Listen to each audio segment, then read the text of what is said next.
آج ہم اور آپ عذاب میں گرفتار ہیں، خوش فہمی میں مبتلا مت رہیے۔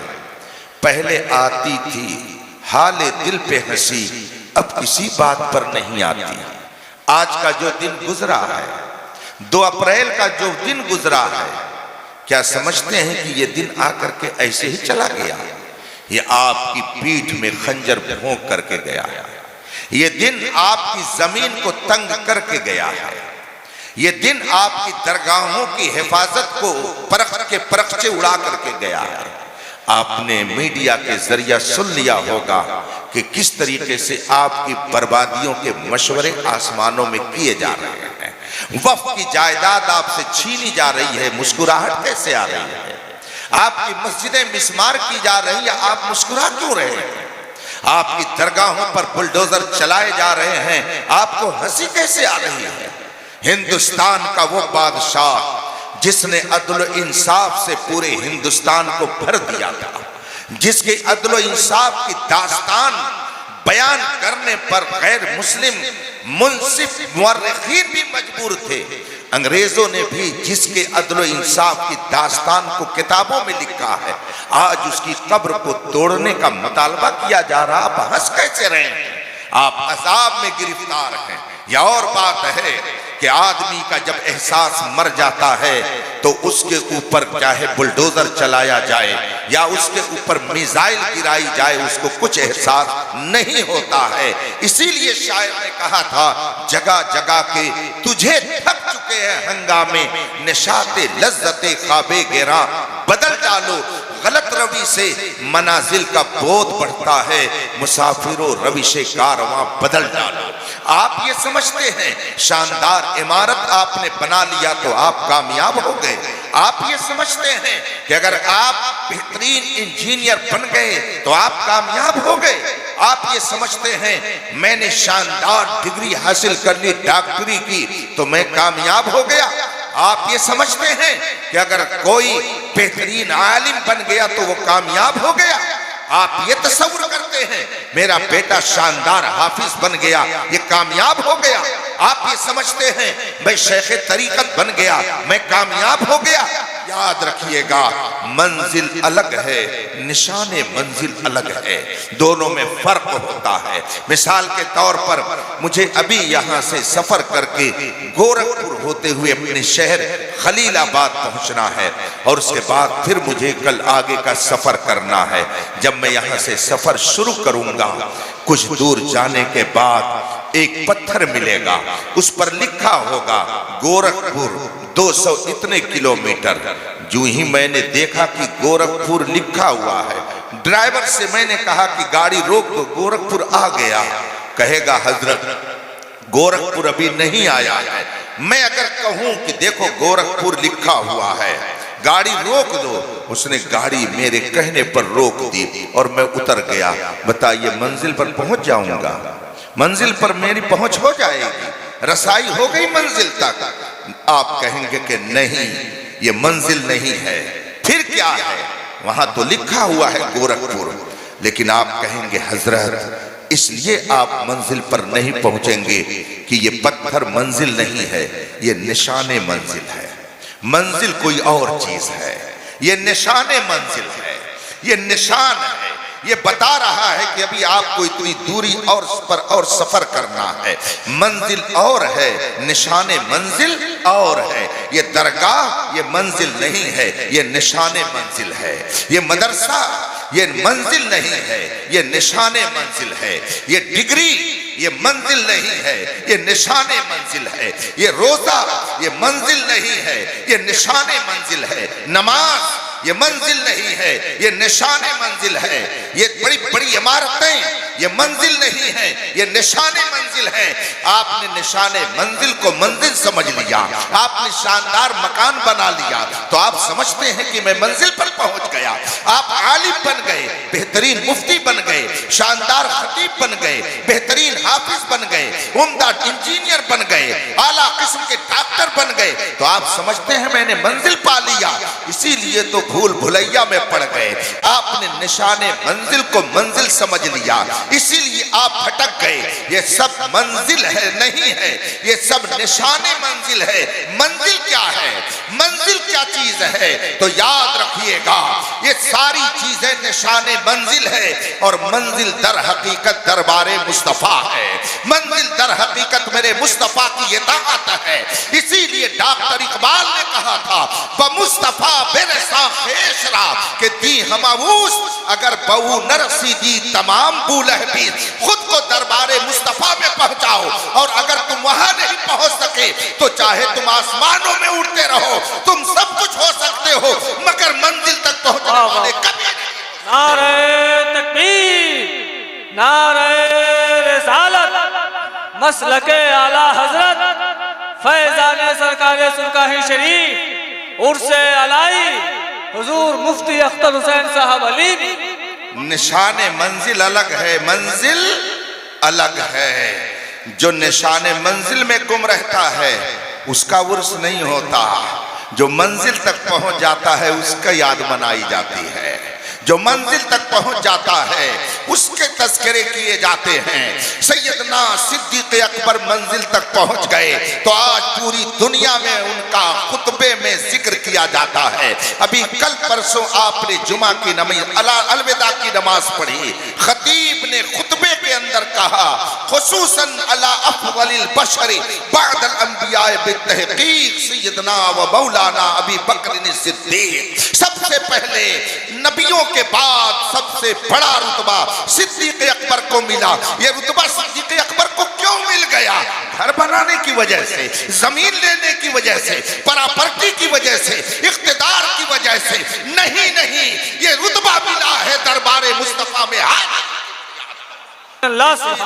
اسی لیے امام احمد رضا نے فرمایا بخدا خدا کا یہی ہے در, نہیں اور کوئی مفر مقر, جو وہاں سے ہو یہی آ کے ہو, جو یہاں نہیں تو وہاں نہیں. مطلب کیا ہے؟ جو دربار مصطفیٰ میں نہ پہنچ سکا وہ دربار خدا میں بھی نہیں پہنچ سکتا ہے.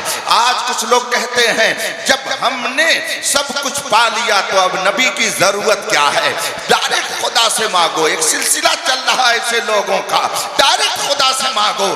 میں کہتا ہوں زندگی بھر کہتے رہیے لا الہ الا اللہ, لا الہ الا اللہ. آپ زندگی بھر کہتے رہیے مگر محمد رسول اللہ نہ کہیے تو آپ خدا تک کیا ایک دارالفتہ کے مفتی تک نہیں پہنچ سکتے ہیں. اس لیے کہ کوئی مفتی بھی نہیں کہے گا کہ آپ مسلمان ہو. آپ کے مومن ہونے کے لیے کوئی مفتی بھی فتویٰ نہیں دے سکتا ہے. گویا خدا تک پہنچنے کے لیے دربار مصطفیٰ تک پہنچنا ضروری ہے, اور جو دربار مصطفیٰ تک نہیں پہنچے گا وہ کبھی بھی خدا تک نہیں.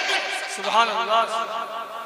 کچھ لوگ سمجھتے ہیں یہ مکہ شریف کے ہیں, یہ مدینہ شریف کے ہیں, یہ فلاں جگہ کے ہیں.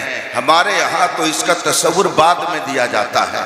ابھی کچھ روز پہلے ایک جگہ ایسے ہی مسئلہ پیش آ گیا تو ایک صاحب نے کہا حضرت یہ فلاں شریف سے آئے ہوئے ہیں, ان کے خلاف کیسے آپ گفتگو کریں گے, ذرا لحاظ کرنا پڑے گا.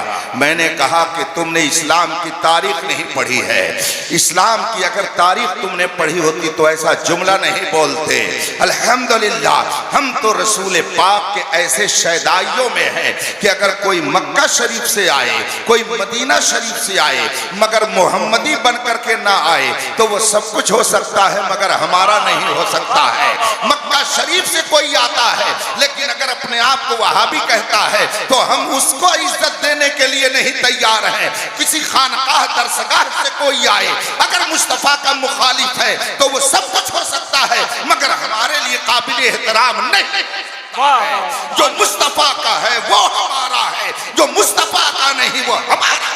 نعرہ تکبیر, نعرہ رسالت, اولیاء ملت کانفرنس عرس علائی. اللہ کے رسول صلی اللہ علیہ وسلم نے جن پاکیزہ تعلیمات کو ہم تک پہنچایا, میں نے اپنے طور پر جو سمجھا ہے تھوڑی دیر میں آپ کے سامنے اس میں سے کچھ باتیں عرض کر کے آپ سے رخصت ہو جاؤں گا.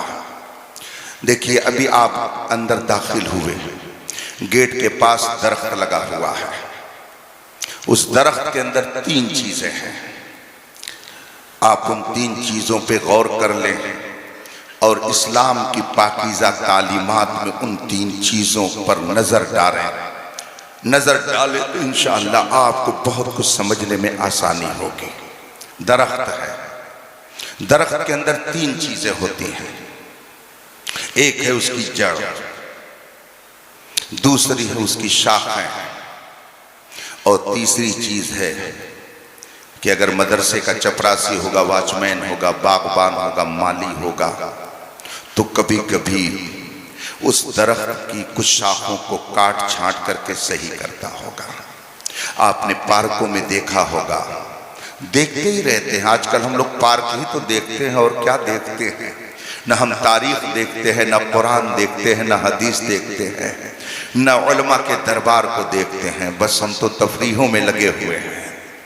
آپ نے دیکھا ہوگا پارکوں میں جو چھوٹے چھوٹے پھول لگے ہوتے ہیں، پیڑ لگے ہوتے ہیں، اس کو مالی باغبان کاٹتا ہے، کاٹ چھانٹ کر کے اس کو صحیح کرتا ہے۔ اس کاٹنے چھانٹنے کی بنیاد پر وہ خوبصورت لگتا ہے۔ اس کو عربی میں تہذیب کہا جاتا ہے۔ تین چیز درختوں میں آپ کو ملیں گی، ایک اس کی جڑ، دوسری اس کی شاخیں، اور تیسری چیز ہے وقتاً فوقتاً اس کو کاٹ چھانٹ کر کے صحیح کرنا۔ یہ تین باتیں درختوں میں آپ دیکھیں گے۔ اس کے نیچے کی جو چیز ہے اس کو آپ جڑ کہتے ہیں۔ یہ کوئی ایسی بات نہیں ہے کہ جس کو سمجھانے کے لیے زیادہ محنت کرنی پڑے۔ اس کی جڑ زمین کے اندر چھپی ہوئی ہے، شاخیں اس کی ڈالیاں دکھ رہی ہیں۔ اگر شاخوں کو توڑ دیا جائے اور جڑ موجود ہو تو پھر امید ہے کہ دوبارہ اس میں پھول پتی لگ جائے گی، ہریالی آ جائے گی۔ لیکن اگر کوئی جڑ کو کاٹ دے، جڑ کو نیچے سے سکھا دے، ہر روز اس کے اندر گرم پانی ڈالتا رہے اور آہستہ آہستہ جڑ ختم ہو جائے تو جتنی شاخیں دکھ رہی ہیں ایک دن وہ سب سوکھ جائیں گی، اور جتنی پتیاں دکھ رہی ہیں وہ سب ٹوٹ کر کے زمین پر آ جائیں گی۔ اس سے کیا سمجھا آپ نے کہ اگر جڑ موجود ہے تو شاخیں ہری بھری ہیں، اور اگر جڑ موجود نہیں ہے تو شاخیں سب سوکھ کر کے پھول پتی دینا بند کر دیں گی۔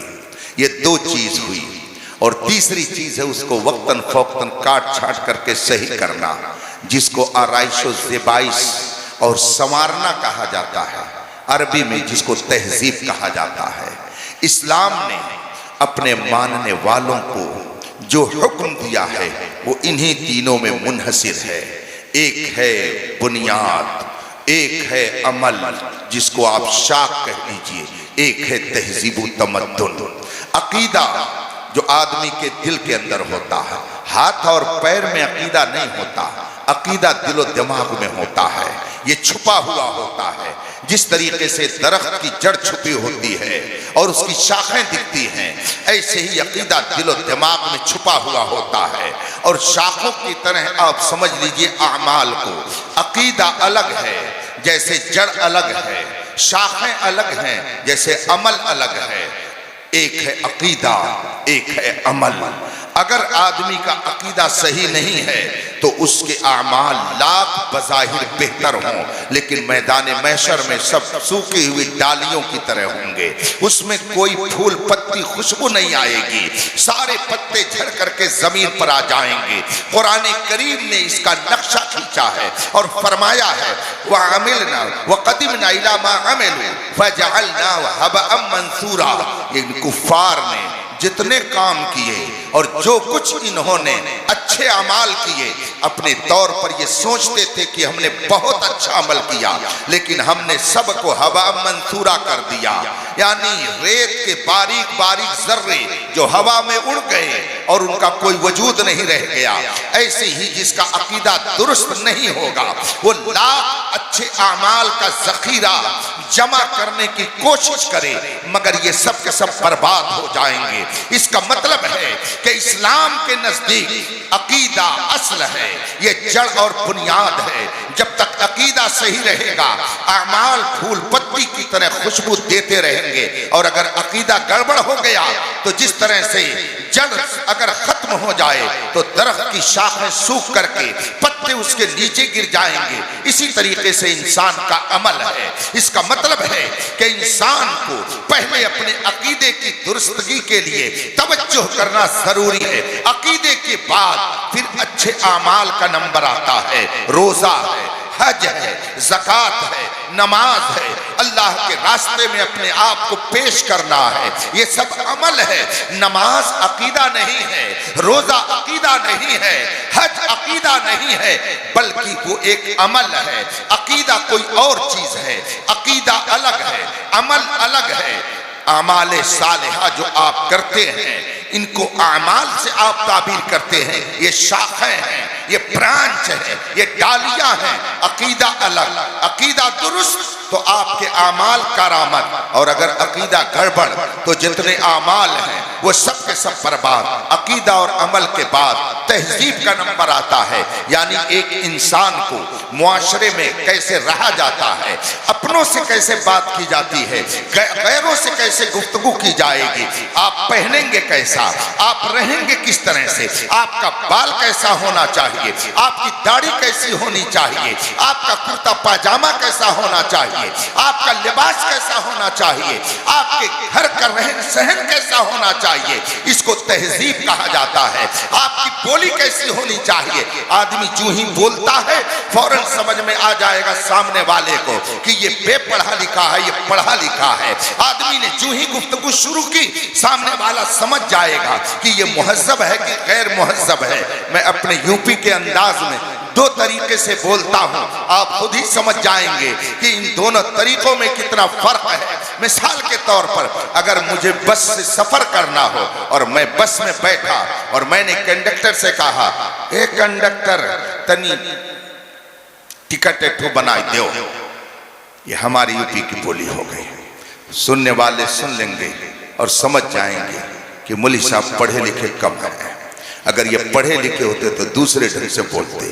اتنے میں ایک شخص آیا، اس نے کہا کنڈکٹر صاحب ذرا ٹکٹ بنائیے ایک۔ سننے والا سمجھ جائے گا کہ یہ پڑھا لکھا لگتا ہے۔ میں نے ابھی دو جملے استعمال کیے، دو طریقے سے استعمال کیے۔ ایک طریقے نے بتا دیا کہ کم پڑھے لکھے ہیں، اور دوسرے طریقے نے بتا دیا کہ یہ پڑھے لکھے ہیں۔ اس کا مطلب کیا ہوا؟ آدمی کی بولی سے پتا چلتا ہے کہ آدمی کی تہذیب کیسی ہے، آدمی کے اٹھنے بیٹھنے سے پتا چلتا ہے کہ آدمی کی تہذیب کیسی ہے، آدمی کی رفتار و گفتار سے پتا چلتا ہے کہ آدمی کی تہذیب کیسی ہے، ملنے سے پتا چلتا ہے، معاشرے میں اٹھنے بیٹھنے سے پتا چلتا ہے کہ آدمی کی تہذیب کیسی ہے۔ اسلام نے بہترین عقیدہ دیا، ایسا عقیدہ دیا کہ پوری کائنات میں اس سے بہتر کوئی عقیدہ نہیں ہو سکتا ہے۔ اسلام نے وہ عقیدہ دیا کہ جس عقیدے کی بنیاد پر ہم نے انسانیت کے جوہر کو پہچان لیا۔ یہ ایک سجدہ جسے تو گرا سمجھتا ہے، ہزار سجدوں سے دیتا ہے آدمی کو نجات۔ یہ عقیدہ اسلام نے دیا کہ ایک خدا کو مانو۔ آج تو بہت سے ویل اپ ٹو ڈیٹ پڑھے لکھے ڈاکٹر انجینئر کہنے والے آتے ہیں ویڈیو پر، آتے ہیں وہ فیس بک پر، آتے ہیں واٹس ایپ کے ذریعہ، اور ان کا تعارف کرایا جاتا ہے۔ یہ کون ہے؟ یہ ایکس مسلم ہے، یعنی یہ پہلے مسلمان تھے اب مسلمان نہیں رہ گئے۔ نام مسلمانوں جیسا، اور نوجوانوں کے اوپر اثر ڈالنے کے لیے ان کو ایکس مسلم کہلا کر کے ان کا تعارف کرایا جاتا ہے، اور پھر بتایا جاتا ہے کہ یہ مسلمان تھے مگر اب انہوں نے اسلام چھوڑ دیا۔ اس کا مطلب کیا ہے؟ یعنی اسلام سچا مذہب ہوتا تو یہ ڈاکٹر صاحب کیوں اسلام کو چھوڑتے، یہ انجینئر صاحب کیوں اسلام کو چھوڑتے؟ اس طرح سے نہ جانے کتنے نوجوان صبح سے شام تک یا تو بدعقیدہ ہو جا رہے ہیں، یا کچھ نہیں تو شک و تردد کا شکار ہو جا رہے ہیں۔ اس وقت الہاد کی ایک تحریک چل رہی ہے جہاں خدا کے وجود کے انکار کا درس سکھا دیا جاتا ہے، اور ان کو بتایا جاتا ہے خدا کوئی چیز نہیں ہے، انسان خود بخود وجود میں آ گیا۔ بلکہ اب تو کچھ لوگ یہ بھی کہہ رہے ہیں حضرت آدم انسانی تحقیق کے مطابق پہلے انسان نہیں ہے، قرآن نے غلط کہا ہے، پیغمبر اسلام نے غلط بتایا ہے۔ آپ کہتے ہیں مدرسوں کی ضرورت کیا ہے، آپ کہتے ہیں علماء کی ضرورت کیا ہے؟ مجھے بتائیے جب اسلام پر اس طریقے کے اعتراض ہونے لگے اور ہو رہے ہیں تو ان کا جواب کون دیتا ہے؟ کون ان کا جواب دے گا؟ اس کے جواب کے لیے کون میدان میں آتا ہے؟ آج دنیا میں ہزاروں مسائل پیدا ہو رہے ہیں، ان مسائل کو حل کرنے کے لیے کون ٹیم بیٹھتی ہے؟ کون لوگ ہیں جو جائز و ناجائز کا فرق بتا کر کتاب و سنت کی روشنی میں آپ کی رہنمائی کرتے ہیں؟ اس وقت اس طرح سے اضطراب اور بے چینی کی ایک لہر دوڑ رہی ہے کہ کوئی مسلمان کہلانے کے باوجود خدا کے وجود کا انکار کرتا ہے، کوئی رسول پاک پر تبرہ کرتا ہے، کوئی کہتا ہے ہم نہ سنی نہ وہابی، ہم تو مسلم ہیں کتابی۔ وہ کتابی مسلمان اپنے آپ کو بتانے کے لیے بے چین نظر آتا ہے۔ کوئی حضرت عائشہ صدیقہ پر تبرہ کر رہا ہے، کوئی عمر فاروق اعظم پر تبرہ کر رہا ہے۔ یہ ساری تحریکیں اس وقت پوری دنیا میں چل رہی ہیں تاکہ امت مسلمہ کے عقیدے کو برباد کر دیا جائے۔ اسی لیے امام احمد رضا نے آج سے تقریباً 150 سال پہلے فرمایا تھا، سونا جنگل رات اندھیری چھائی بدلی کالی ہے، سونے والوں جاگتے رہیو، چوروں کی آنکھ سے کاجل صاف چرا لے، یا وہ چور بلا کے ہیں۔ اگر آپ نے ان مدرسوں کو باقی نہیں رکھا، اگر آپ نے ان علماء سے اپنا رابطہ نہیں رکھا، تو میں جو حالات دیکھ رہا ہوں، آنے والی نسلوں کے اندر نہ ایمان رہ جائے گا نہ اسلام رہ جائے گا۔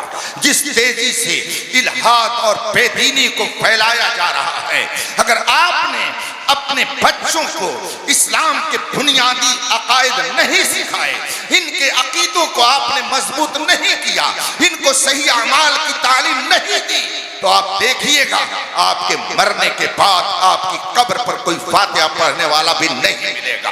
کس خیال میں ہے آپ؟ دنیا کہاں جا رہی ہے؟ کس طرح سے آپ کو بربادیوں کے دہانے پر لے جا رہی ہے کہ اگر آپ نے ان علماء اور ان مدارس کے طرف توجہ نہیں کی اور آپ نے اپنے عقیدے کی حفاظت کے لیے بندوبست نہیں کیا، تو آنے والے وقتوں میں خود آپ کا بھی ایمان محفوظ رہے گا یا نہیں رہے گا یہ نہیں کہا جا سکتا۔